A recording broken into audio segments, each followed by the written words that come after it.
Hello friends, welcome to stock board. FNO academy में ये हमारा तीसरा एपिसोड है और इस सीरीज में हम एपिसोड बाय एपिसोड सिंपल से लेके कॉम्प्लेक्स तक सारे क्वेश्चंस कवर करने की पूरी ट्राई करेंगे जो एक न्यू एंटेंट के मन में आता है। जैसे कि डेरिवेटिव मार्केट क्या है, कॉन्ट्रैक्ट क्या होता है, लॉन्ग एंड शॉर्ट क्या है, मार्जिन क्या है।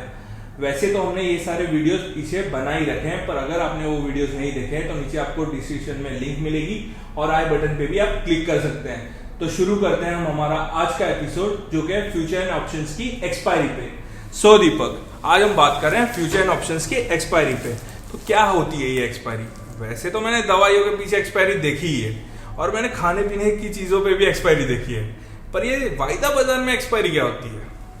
देखिए क्या होता है कि जैसे कि आपने कहा कि दवाइयों की एक्सपायरी होती है, ओके, फूड प्रोडक्ट्स की एक्सपायरी होती है, वैसे ही फ्यूचर्स एंड ऑप्शंस की भी एक्सपायरी होती है। अच्छा। और एक्सपायरी होती है उस पर्टिकुलर सीरीज की, उस कॉन्ट्रैक्ट की। ओके। फॉर एग्जांपल आप नवंबर के महीने में ट्रेड कर रहे हैं, तो नवंबर की सीरीज जब खत्म होगी, जिस दिन खत्म होगी उसे एक्सपायरी डे कहते हैं। अच्छा। यानी कि उस दिन पे वो सीरीज खत्म हो जाएगी और आगे कोई अगली सीरीज स्टार्ट होगी।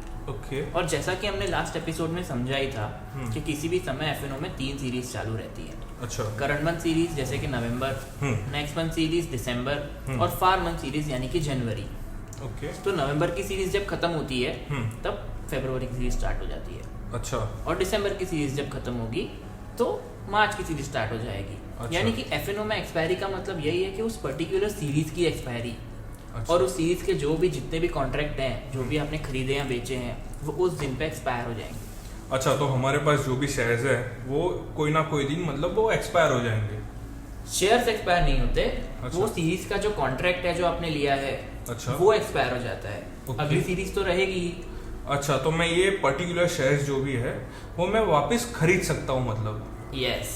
ओके। देखिए क्या होता है कि जब भी आप एफएनओ में ट्रेड करते हैं, लॉन्ग या शॉर्ट, तो आप उस पर्टिकुलर सीरीज के लिए ट्रेड करते हैं। अच्छा। जैसे कि नवंबर, दिसंबर या जनवरी, जो भी आपने लिया हो। लेकिन ज्यादातर क्या होता है कि जो करंट सीरीज है उसमें ही ज्यादा वॉल्यूम, लिक्विडिटी, एक्शन होती है। जैसे कि नवंबर है तो नवंबर सीरीज में ही ज्यादा वॉल्यूम होगा। ओके। इसीलिए मोस्ट ऑफ द लोग करंट सीरीज का कॉन्ट्रैक्ट ही बाय या सेल करते हैं। ओके। और जब एक्सपायरी होती है तो एक्सपायरी के पहले या एक्सपायरी के दिन वो चाहें तो अपनी पोजीशन को अगली सीरीज में ले जा सकते हैं, रोल कर सकते हैं। ओके। फॉर एग्जाम्पल, आपने एचडीएफसी बैंक का कॉन्ट्रैक्ट नवंबर सीरीज का खरीदा हुआ है। अब आपको लगता है कि मैं इसे बेचना नहीं चाहता, ये और भी ऊपर जाएगा, और आप इसे अगले महीने के लिए भी रखना चाहते हैं। हाँ। तो आप क्या कर सकते हैं, सिंपली आपके पास जो नवंबर का कॉन्ट्रैक्ट है वो आपको बेच देना है। अच्छा। और दिसंबर का खरीद लेना है। ओके। उसको कहते हैं रोल ओवर, मीन्स अपनी पोजीशन को अगली सीरीज में ट्रांसफर करना। ओके। अगर आपने शॉर्ट किया हुआ है तो आपका जो करंट सीरीज का कॉन्ट्रैक्ट है उसको खरीद लेना है और अगली सीरीज का फिर से बेच देना है। ओके। तो करंट सीरीज में आपकी नेट पोजीशन 0 हो गई। हाँ। और अगली सीरीज में आपकी वही पोजीशन फिर से ओपन हो गई। अच्छा। और ये आप इनडिफाइनाइट पीरियड तक रोल कर सकते हैं। ओके। उस पे कोई रेस्ट्रिक्शंस नहीं है। अच्छा। बस सीरीज बदलती है, जो पीछे की सीरीज है खत्म हो रही है वो स्क्वायर हो जाती है और अगली सीरीज में आपका रोल ओवर हो जाता है। अच्छा, यहाँ पर एक डाउट था मुझे। अगर मैंने एचडीएफसी बैंक का फ्यूचर का मैंने करंट सीरीज का फ्यूचर का मैंने लॉट खरीदा है और उससे मैं एक्सपायरी के दिन मैं उससे उस पोजीशन को क्लोज कर देता हूँ, तो प्राइस तो बढ़ ही जाएंगे ना? अगर वो मैं आपको समझाता हूँ। अब सपोज कि आपने एचडीएफसी बैंक को नवंबर में 1500 के प्राइस पे खरीदा हुआ है। अच्छा। और अब अगर अभी आप उसको दिसंबर में रोल ओवर करना चाहते हैं, एंड अभी उसकी प्राइस चल रही है 1600 रुपीज।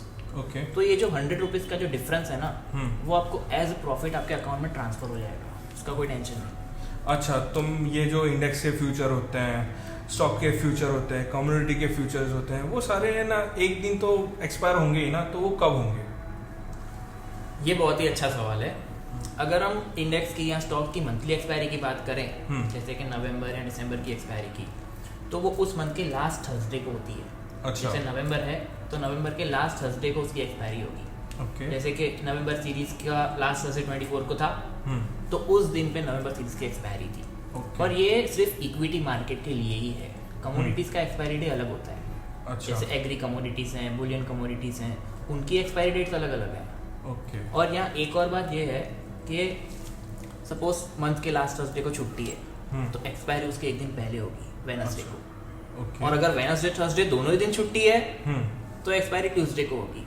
अच्छा। मीन्स आप इतना समझ लो कि एक्सपायरी हमेशा लास्ट थर्सडे के पहले होगी, बाद में नहीं। अच्छा, तो ये एक्सपायरी थर्सडेज को होती है, पर इसकी कोई पर्टिकुलर डेट क्यों नहीं है? देखिए इसका कोई लॉजिक नहीं है।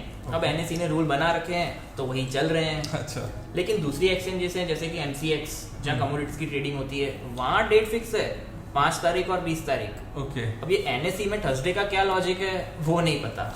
अच्छा, जैसे कि आपने देखा ये बहुत इंटरेस्टिंग टॉपिक है और ढेर सारे सवाल भी है मेरे पास जो हम दीपक से जरूर पूछेंगे, पर इसके बाद वाले एपिसोड में। तब तक हमारे साथ बने रहिए।